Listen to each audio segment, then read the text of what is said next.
Established in 1975, Creative Printhall truly is a family affair. From its humble beginnings as a local sign shop to the marketing advertising product giant of today, the company has come a long way since it first set up shop in the basement of founder Ross Davies' Niverville home.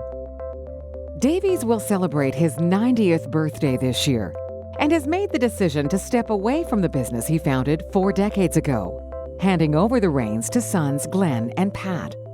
According to Pat, the company has seen a lot of transformation over the years. In 1975, Dad started the company and he called it Ross Sign Company. Why he called it Ross Sign Company was because I think back in those days, a lot of time people used their first name and the business that they were in so that people could relate to who they were and what they did. After years of, as we developed and as we changed and we got more into screen printing, Dad then changed it to Creative Screen Printers. Within a few years, he realized that we did a lot more than just screen printing. Didn't want to limit us to just being screen printers, being in the sign business and other things. So he changed it to Creative Printhall, letting people know that we can put your name on pretty much anything. Founder Ross Davies has always been an enterprising sort and never somebody to shy away from a new challenge. It was during his service in the Canadian Forces that he discovered his talent with a paintbrush. In the Air Force, my first major posting was to Vancouver. And again, I was in electronics, and you were on for 24 hours on and 48 hours off. So for the 48 hours off, I got a job at a sign shop. And I worked there, and the guy that I worked for came in one day and he was bragging about how he had painted this picture. And I took a look at it and it was very nice.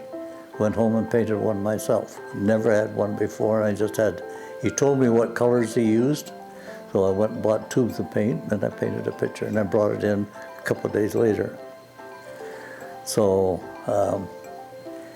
it was kind of a challenge. It was a challenge against him, I guess. You know, if you can do it, so can I. And that was the kind of attitude that I had. It was that attitude that would carry Davies through the years following his service in the Air Force. When I got out of the Air Force, I was approached by an insurance man in Ottawa. We were stationed in Ottawa at the time. When they find out that you're getting out, then they all try to recruit you, eh? So the insurance guy, you're going to Winnipeg. Okay, so I got a job in the insurance company, and I lasted about 3 months there. He said, if you want to get into sales, he says, go to work for Eaton's. But goodbye. Okay. Never one to get discouraged, Davies was never afraid to try something new, undertaking a lot of new challenges over the next 3 years. Oh, I'm trying to think back. I went to logging camps in BC. I went to Red Lake, opened up gold mines, just knocked around the country, did all kinds of stuff though. And then I decided it was time to give that stuff up. I guess the job that kind of turned my world around was I got Marv Eon. Marv Eon was a Winnipeg sign company, and it was through connections made at that job that Davies would decide upon the path that would eventually lead to the birth of Creative Printhall. The first job I had was there was a big sign that had to go up. I was on the, what they call the erection crew, I guess. And they had a big sign put up in front of the Marlborough Hotel. It was a local wrestler. Anyway, whatever. And I saw the young guy painting it. So I thought, that's what I want to do. Davies would hone his skill working for the likes of Winnipeg's Bosch Signs. By the mid-1970s, he decided to use his skill and love of painting to create his own business. In 1975, Dad had a couple other jobs, and what I remember, I was about 17 years old at the time, and what I remember him painting down the basement, all of a sudden picking up some paintbrushes, and he was practicing on a piece of glass, hand lettering letters, the alphabet, I didn't really understand what he was doing at the time. And then a few months later, I noticed that he had started doing some signs. While he's doing these signs, we had to paint the boards and we had to get everything prepared. Well, that's when he asked me to join him. The Ross Sign Company was officially in business. We just actually painted signs, and I think one of the first customers I had was Bob Schinkel. And he was, if I remember correctly, he hadn't been in the business too long either. He had a little office somewhere around the telephone building on Main Street. And I can go in there and I can remember him picking up boards and bringing them in to get his name painted on them, but wherever he found them.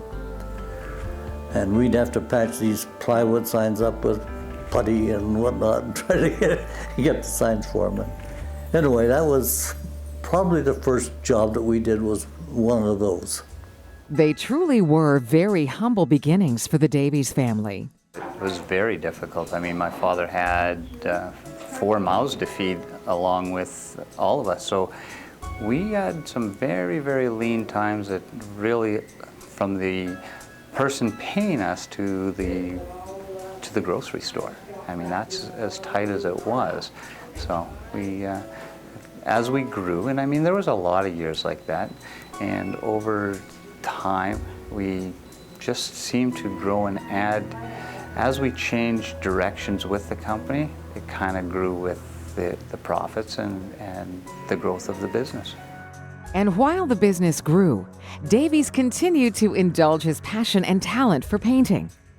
While he'd been producing works of art for years, including this Rembrandt replica that hangs over the bed in the master bedroom, the first ever portrait he painted was of his father-in-law.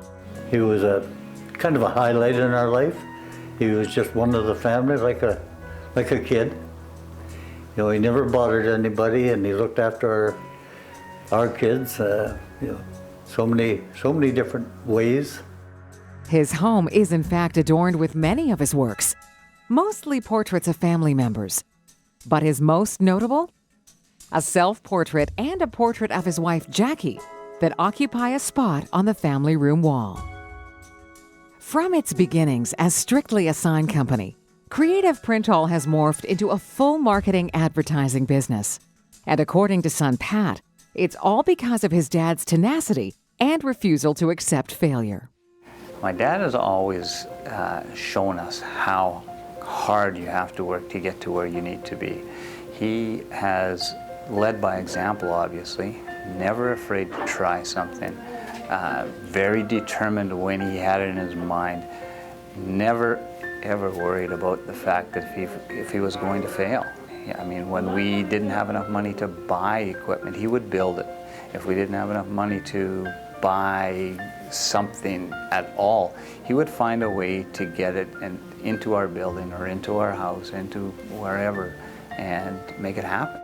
So where at the age of 90 does Ross Davies intend to go next?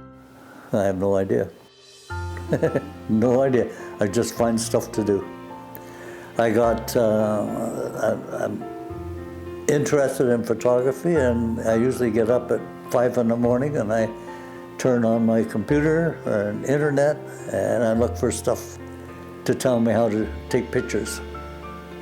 And I listen to a lot of tutorials and whatnot, using different programs. And we never know where Ross Davies is going to go from here. He may just decide to, as he said, go into photography. He will investigate it, so he does a great job with that. He may all of a sudden decide that he wants to pick up his paintbrushes again, and he might do that. My dad doesn't ever seem to want to slow down.